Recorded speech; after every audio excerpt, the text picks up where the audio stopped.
없어서 예수님의 이름으로 감사하며 기도 올리옵나이다. 아멘. 우리 주님 사랑하시면 크게 한번 아멘 합시다. 너무나도 정말 지난 한 주간의 많은 일들을 감당케 하시고 또 기쁨으로 승리하게 하신 우리 하나님을 찬양하며 여러분의 손길, 여러분의 헌신, 여러분의 시간 너무나도 우리 하나님께서 기뻐 받으시고 분명히 거기에 맞는 수준 이상으로 부어주시는 놀라운 역사가 이룰 줄로 믿습니다. 이 세상에서 살아나가면서 우리가 느끼는 것은 그렇게 만만한 것은 아니다라는 것을 또 한 번 생각하게 되는 그런 시간이 있었습니다. 그것은 현대인들이 이 세상을 살아나가면서 이 사회를 향해서 무엇을 원하는가라고 하는 것을 적어보라고 그래서 아마 앙케이트를 조사한 것 같아요. 여러 가지가 나오는데 그 중에 하나가 상위권에 속해져 있는 내용 중에 하나가 이 사회가 너무 강팍하다.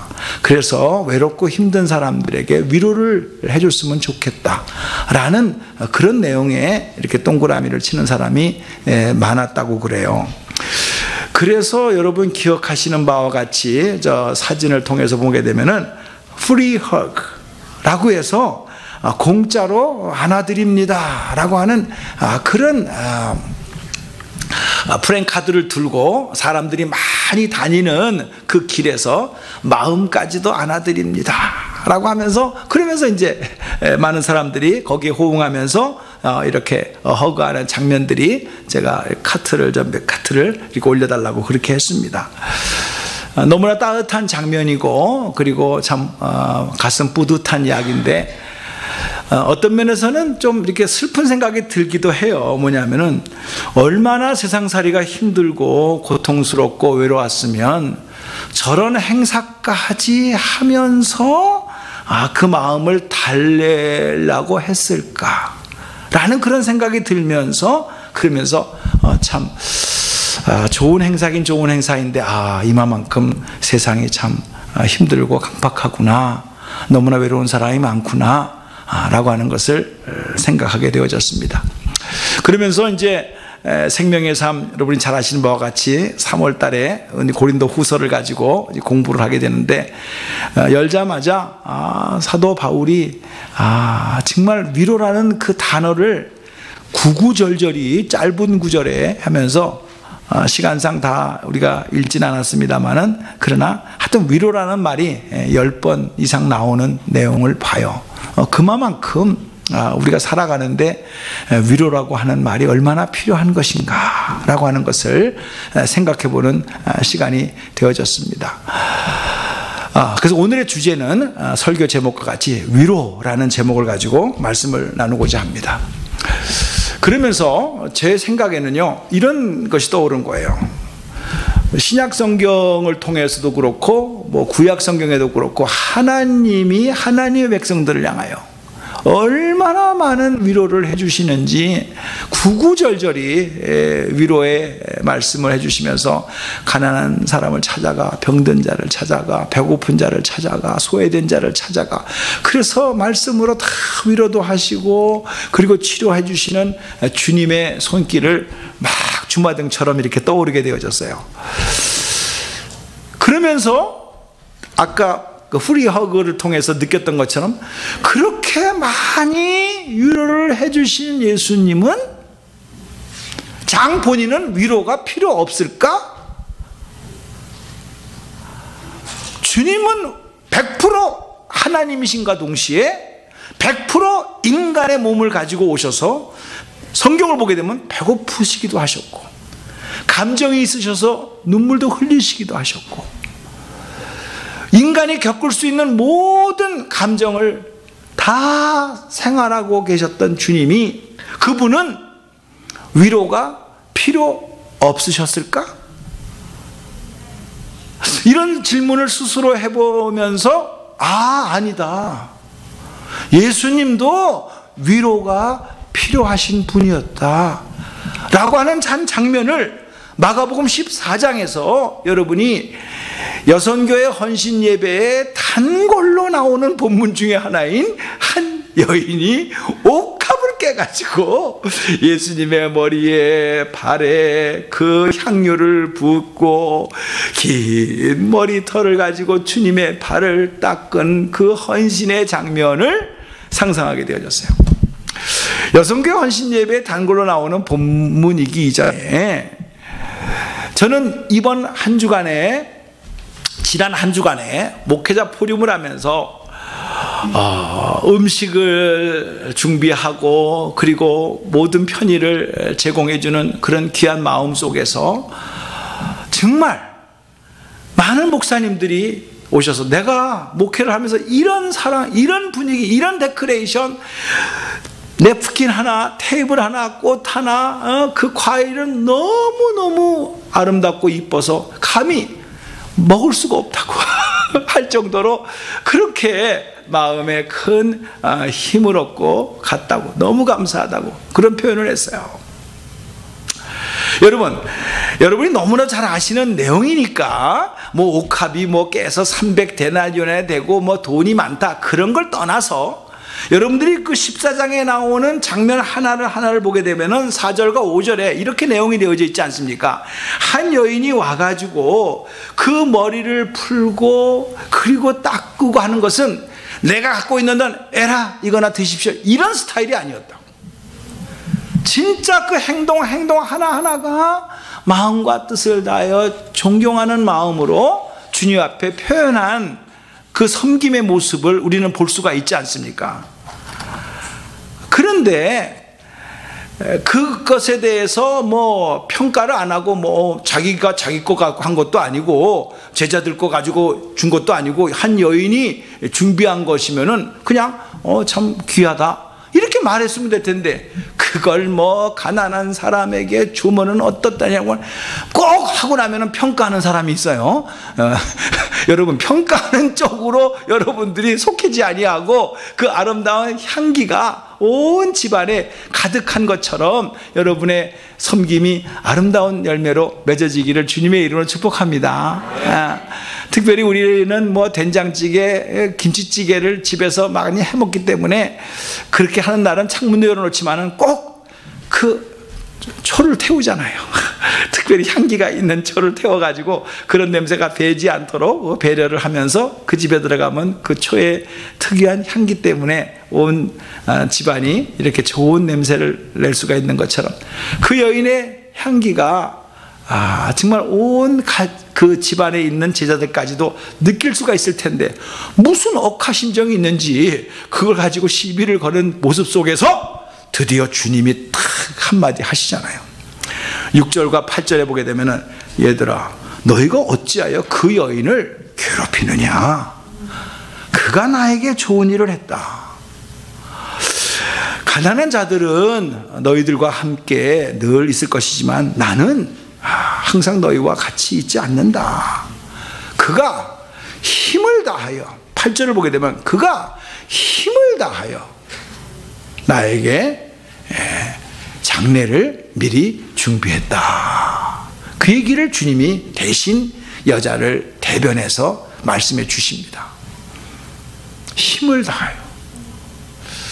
정말 이번에 저희 교회 가장 아름다운 행사를 마음을 모아서 뜻을 모아서 기도한 대로 대충 할 수 있어요. 우리 교회에서 뭐 한두 번 행사를 했나요? 적당히 할 수도 있고 그냥 뭐 모양새만 낼 수도 있는데 하나하나 벽에 뭐 라인 하나 각도를 재가면서 어떻게 하면 아름다울까 보기 좋을까 이렇게도 해보고 또 셋업하기 전에 미리 연습도 해보고 그래서 벽에다가 이걸 붙이면 어떨까 저거 붙이면 어떨까 아무것도 안 하고 구경만 한 사람들 저거 붙였네 하겠지만은 그걸 붙이려고 했던 사람은 어떤 것이 색깔적으로 맞을까 테이블도 첫째 날은 보라색으로 해서 고난을 생각하고 둘째 날은 하늘색으로 해서 소망을 나타내는 그런 그 스토리가 있는 데코레이션을 준비하는 그 하나하나의 손길은 힘을 다하여 마음을 다하여 목사님들이 오셔서 힘을 위로받고 힘을 얻었으면 좋겠다. 이런 것이 우리 온 성도들의 마음을 통해서 이루어진 줄로 믿습니다. 그러면서 텍사스에 예산이 있지만은 여러분들이 또 이렇게 알뜰살뜰 살림을 해서 전략한 돈을 가지고 기본적으로 내어지는 헌금 외에 특별 헌금을 해주셔가지고, 그래서 아주 풍성하고 아주 하게 맨 마지막에 추첨까지 그렇게 해서 선물을 다 놓아드렸어요. 못 뽑힌 분이 또 있을 것 같아가지고 스타벅스에 가가지고 또 여러분들이 주신 헌금을 가지고 티켓을 사가지고 못 받으신 분들 이렇게 손 들어보세요 라고 하니까는 나오더라고요. 그래서 그분한테 또 다 놓아드리면서 한 사람도 끝까지 남아있는 분들에게는 안 가져가신 분이 없이 그렇게 다 했어요. 힘을 다해서 우리가 했어요. 그 향기를 주님이 받으셨고, 그리고 그 여인을 변호해 주면서 주님께서도 내 장례를 미리 준비하였느니라 라는 저 말씀을 여러분들이 하도 많이 들었으니까, 저거는 장례식을 준비했다. 거기서 향유를 뿌리는 거 관습이지만 그 얘기가 아니잖아요. 장례식을 말하는 게 아니잖아요. 십자가의 의미를 그 여인은 알고 그 마음을 드렸다라는 것에 대해서, 그래, 내가 이 길만은 꼭 가야 된다. 다시 한번 가야 된다. 땀방울이 핏방울에 서로 기도했던 주님의 기도지만은 그 한 여인의 옥합을 깨면서 그 길만은 가야 돼. 그 장례식, 그 십자가를 생각하면서 주님은 위로를 받고 끝까지 걸어가는데 한 몫을 감당한 이름 모를 여인의 헌신과 위로가 있다는 사실을 믿으시기 바랍니다. 두 번째로 예수님이 이제 위로를 필요하셨다라고 생각한다면, 두 번째는 또 예수님의 사도 중에 위대한 사도 중에 하나, 사도 바울을 우리가 말하지 않을 수 없어요. 오늘 본문 말씀에 고린도후서 1장 8절에서부터 9절 10절, 지난 우리 엊그저께 금요일 날 이 말씀 가지고 묵상을 깊이 했던 것입니다. 보게 되면 시간상 읽진 않았습니다만은 보십시오. 우리가 아시아에서 당한 환난을 너희가 모르기를 원하지 아니하노니 라고 하면서 힘에 겹도록 심한 아주 고난을 당해가지고 산 소망이 끊어지고 사형 선고를 받을 만큼 그렇게 내 마음이 진짜 아주 앞이 하나도 안 보이는 그런 상황까지 갔다. 이렇게 사도 바울이 자기의 형편을 편지로 고백하면서, 그러면서 위로가 필요한 자기의 상황을 지금 얘기하고 있는 것을 봐요. 그러면서 여러분들이 기억하시는 바와 같이 예수님께서 요한복음 14장 16절을 보게 되면 내가 아버지께 간절히 간구하겠다. 그 하나님께서 우리에게 보혜사를 보내주사 영원토록 우리와 함께 하겠다 라고 하는 그 보혜사가 헬라 말에 의하면은 파라크레토스라고 되어져 있어요. 영어 성경은 컴포터라고 되어져 있어요. 그러니까 파라라는 말은 뭐뭐 곁에서 라는 뜻이고요, 크레토스라는 말은 도와주는 사람, 우리와 함께하는 사람, 그런 뜻이에요. 그러니까 곁에서 도와주는 사람, 그거거든요. 그것을 보혜사 성령이 하겠다라는 거예요. 그러니까 위로라고 하는 말 자체는 그냥 위로받아, 그게 아닙니다. 예수님께서 우는 자와 같이 울고 웃는 자와 같이 웃어라 라는 말은 함께 있는 거예요. 함께 없는 거예요. 그래서 함께 도와주는 그런 마음 속에서 바울은 그 어려움과 힘든 가운데서도 성령께서 우리와 함께 해주심으로 말미암아 이 고난 속에서 하나님의 특별하신 은혜, 그것은 위로, 우리와 함께 한다는 사실을 깨달음으로 말미암아 지금 고린도 후서 제일 1장 9절을 보게 되게 되면은 우리는 우리의 자신의 사형 선고를 받은 줄 알았으니 이는 우리를 의지하지 말고 오직 죽은 자를 다시 살리시는 하나님만 의지하게 하려 합니다 라고 말씀하고 있어요.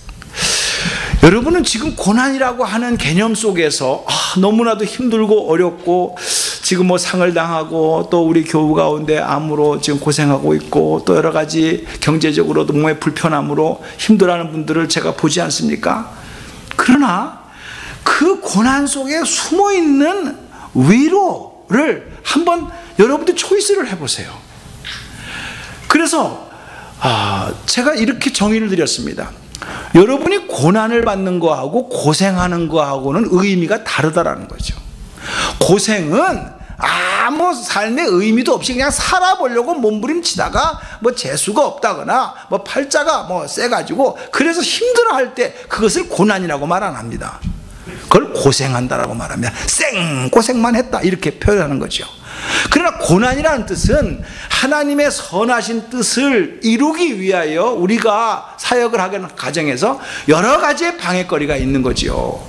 그 속에서 당하는 어려운 일들을 우리는 고생이라고 말 안 합니다. 고난이라고 말합니다. 그런데 예수님이 이 세상에 오셔서 하시는 말씀은 너희가 세상에서 고난을 당하나 담대하라 내가 세상을 이기었노라. 장차 올 영광과 좋게 비교할 수 없도다. 믿으시면 아멘 합시다. 이게 무슨 말입니까? 하나님께서는요 하나님의 뜻을 이루기 위하여 하나님의 백성들을 가지고 사역을 하게 하는데 거기에 고난이 피할 수가 없는 고난이 있다라는 거예요. 그런데 고난 속에 잘 보니까 고난 속에 하나님만이 줄 수 있는 특별하신 은혜가 위로가 숨어져 있다는 거예요. 이건 제가 쓴 것이 아니라 책을 읽다가 이런 말이 있습니다. 고난의 쓴물이 다가오면 위로의 단물도 다가오고 고난의 슬픔이 다가오면 위로의 기쁨도 다가온다. 진정한 위로는 성령과 말씀 속에서 우리 가운데 이루어진다. 이렇게 책에서 기록하고 있어요. 여러분들이 고난 속에서 고난만 보면 고난만 보이는 거지만 잠깐 그 고난 속에 하나님의 숨겨진 손길을 보세요. 고난 속에 하나님의 음성을 들어보세요.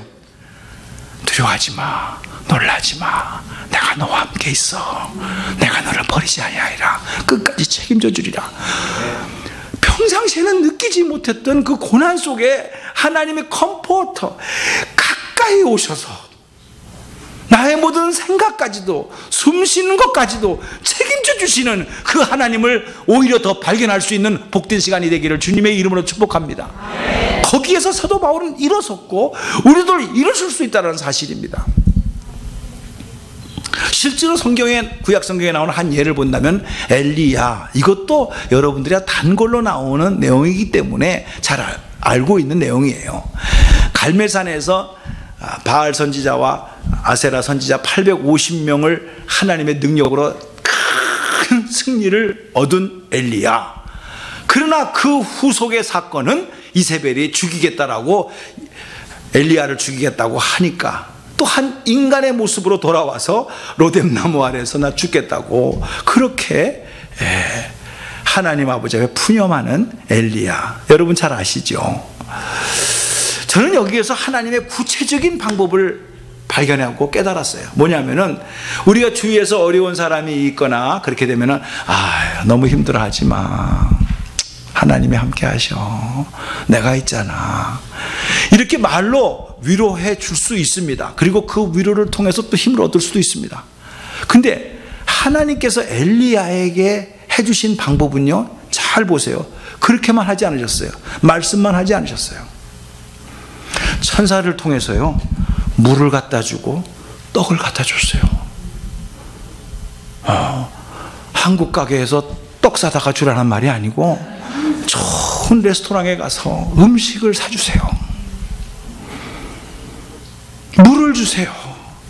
그냥 물이 아니라 이 생수와 같은 그 물을 주세요. 실제로 엘리야는요 그것을 먹고 마시고 잤어요. 또 일어났어요. 한 번으로 한 게 아니에요. 또 사줬어요. 천사를 통해서 먹이고 마시게 하고 또 자게 했어요. 성경을 잘 보세요. 그것을 먹고 자고 마시면서 원기가 회복이 되어져서 다시 사명의 길로 간 엘리야의 모습. 실제로 그런 거예요. 아, 목사님 잘 오셨습니다. 할렐루야입니다. 우리는 말씀의 종이니까 말씀으로 위로받으세요 라고 말씀만 선고하고 하나도 밥을 안 줬다고 생각을 해봐봐. 이번 목회자 포럼에서 여러분, 카톡 온 내용을 보게 되면 말씀 좋다는 말은 거의 없어요.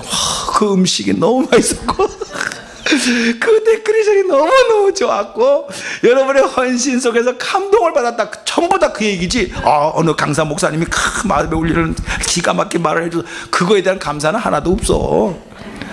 옆에서 인간은 다 그렇다 시작.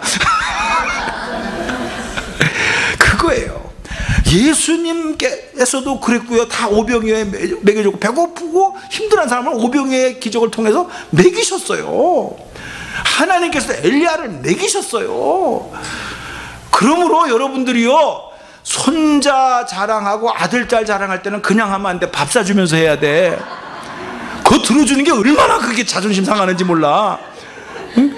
어딜 맨입에 자기 자식 자랑해. 맨입에 밥 사주면서 해야지. 하여튼 자기 자랑하려면 하여튼 밥 사주면서 하세요. 앞으로 우리는 그래야 위로를 얻어. 들어주는 게 얼마나 힘든 건데, 솔직히 말해서. 맨입에 들어줘? 왜? 가슴 아파하는 사람이 있잖아요. 말을 못해도. 어느 우리 성도님 중에서 그렇게 말해. 너무나 자식이 잘 됐어. 얘기하고 싶어서 막 간질해. 근데 목장 식구들을 가만히 보는 순간에 그 목장 식구들의 아들, 딸들이 힘들어하는 사람이 한두 사람이 있었더래. 말을 못하는 거야. 말을 못하는 거야. 너무너무 힘들었대. 내 자식 자랑하다가 저 자식 때문에 고민하는 우리 목원 식구들이 시험 들까봐 가슴 아파할까봐 말을 못해가지고 내가 잠깐 2층에 가서 거기 올라와서 목사님 우리 아들이 그렇게 됐어요. 저한테만 살짝 얘기하더라고요. 어머 잘했어. 밥은 안 사주더라고. 그래요. 예수님께서도 위로가 필요했고 사도 바울도 성령의 도우심으로 위로를 받았고 실질적으로 구체적으로 하나님께서 엘리야를 그렇게 먹이셨고 오병이어의 기적을 통해서 배고픈 사람을 채워주시는 예수님이었어요. 그럼 성경은 위로는 그걸로서 끝나는 것이냐라고 하니까 솔직히 그게 무슨 나하고 직접적인 관계가 없잖아요. 그럼 엘리야가 뭐 먹었지 내가 먹었나? 이런 식으로 해석하게 되면 아무 의미가 없습니다. 여기서 하나님께서 우리에게 주시는 깨달음은 그럼 우리는 어떻게 해야 되느냐는 거예요. 그렇게 위로하시는 하나님이고 위로했다는 말이 그냥 고린도 후서를 피자마자 그냥 짤짤짤짤 나오는데 우리는 그러면 어떻게 할 거냐는 거예요. 우리가 성경은 그렇다고 치고 우리가 그러면 어떻게 해야 되느냐라는 말씀까지 하나님께서는 이사야 선지자를 통해서 우리에게 말씀하셨습니다. 이사야 선지자 40장 1절을 보게 되면 너희 하나님이 이렇게 말씀하셨느니라. 시작. 너희는 위로하라. 내 백성을 위로하라. Comfort my people. Comfort. 계속 그 말씀을 하십니다. 제가 저 말씀을 같이 연결시키면서 이 고린도 후서를 읽어 나갈 때에 제 한 가지의 마음의 부담은 우리는 위로하기보다는 그죠?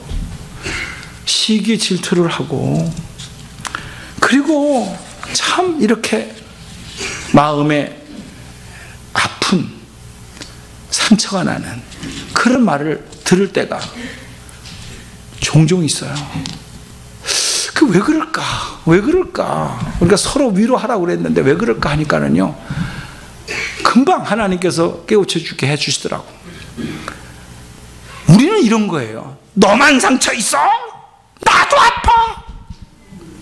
이거예요.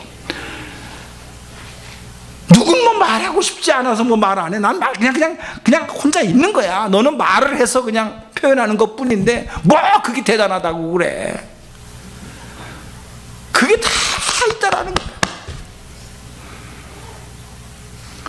가족이 잘해주고 뭐 다 걱정이 없는 것 같아도 내 마음에 공허한 것은 다 있는 거예요. 이게 우리의 연약이에요, 연약. 그래서 어떤 분이 아파 하고 말을 하면은 너만 아파? 나도 아파? 이런 마음이 다 있는 거예요. 네. 그래서 서로 위로하라, 내 백성을 위로하라 라고 말을 해도 위로의 말보다는 문제 같지도 않은 거 가지고선 되게 고민하네 하면서 이제 우리가 좋은 말이 나오지 않는 것이죠. 여러분, 해결점이 있습니까? 아마 사도 바울은 이 점을 금방 이렇게 깨달았던 것 같아요. 로마서 8장 26절에 이와 같이 성령도 우리의 연약함을 도우신다 그랬어요. 성령이 우리의 연약함을 도우신다 그랬어요. 누가? 성령님이 도와주신다 그랬어요. 그런 오해, 살 소망까지 끊어지고 사형 선고를 받은 듯한 그런 상황 속에서도 이 길만은 걸어가야 돼 라고 끝까지 순교의 길까지 간 것은, 로마서 16장을 보게 되면 수많은 사람들이 사도 바울과 함께 동역을 했단 말이죠. 브리스길라와 아굴라 같은 그 사람에게서는 특별히 사도 바울이 말하기를 자기 목숨까지도 아끼지 아니하고 하나님의 사역에 동참했던 브리스길라와 아굴라의 그 부부를 이름까지 들먹이면서 그는 자기의 목숨도 아끼지 아니하였다, 이렇게까지 표현한 내용을 보게 되면 사도 바울의 사역 속에서 끝까지 갈 수 있었던 것은 혼자 힘이 아니에요. 혼자 믿음이 아니에요. 우리의 믿음의 동역자, 우리 권사님들, 우리 소목자님들, 알게 모르게 기도해주고 관심을 가지고 누군가 날 위해서 기도하네, 누군가 날 위해서 기도하네. 그것 때문에 오늘 저와 여러분이 오늘 이 자리까지 오게 된 줄로 믿으시기 바랍니다. 그래요. 여러분이 성경 읽기가 좀 힘든 건 맞지만은 이거 소설책이 아닙니다. 뭐 순간적으로 감동을 주는 시도 아닙니다. 하나님의 말씀입니다. 아멘입니까? 하나님의 말씀은 우리의 영과 혼과 골수를 찔러 쪼개며 치료하시고 우리를 회복시켜 주시는 능력이 있음을 믿으시기 바랍니다.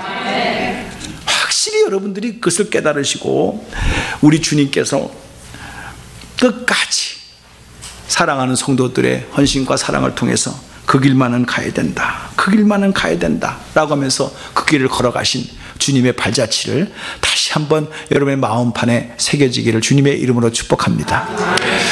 마지막 예화 하나 드리면서 말씀을 갖도록 하겠습니다. 신학교 교수예요.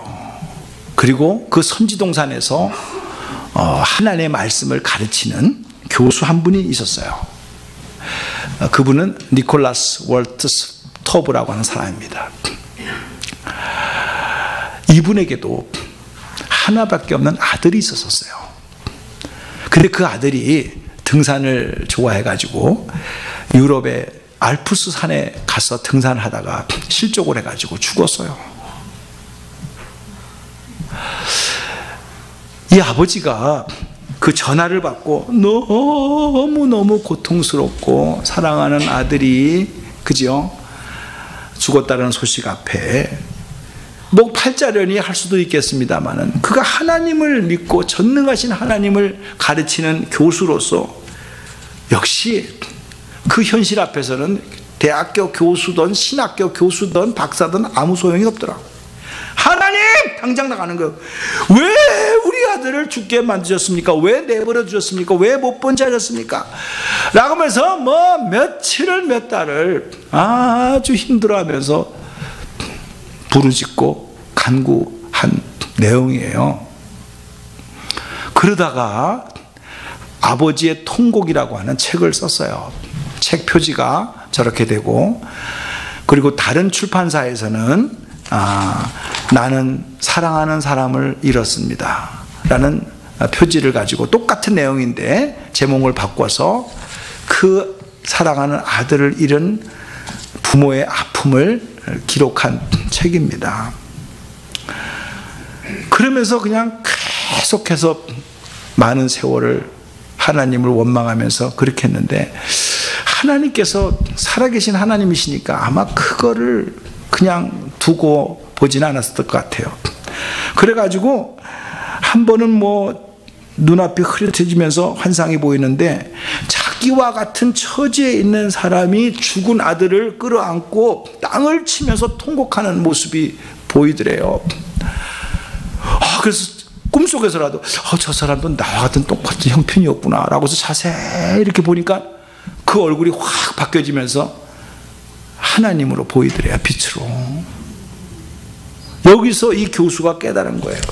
자기가 그렇게 뭐 하나님에 대해서 가리키고 뭐 하나님은 전능하시다 전자했어도 자기의 현실 앞에서 그 하나님께 대해서 컴플레인하고 있었던 그 지식적인 믿음이 하나님이 보좌에서 딱 앉아 계셔서 뭐 이 세상을 이렇게 다스리시고 컨트롤하는 그런 능력의 하나님만이 아니라, 그 하나님이 하나밖에 없는 이 땅에 보내셔가지고 그 십자가상에서 실제로 기록되어진 내용을 통해서 하늘이 깜깜해졌다, 땅이 갈라지면서 지진이 났다.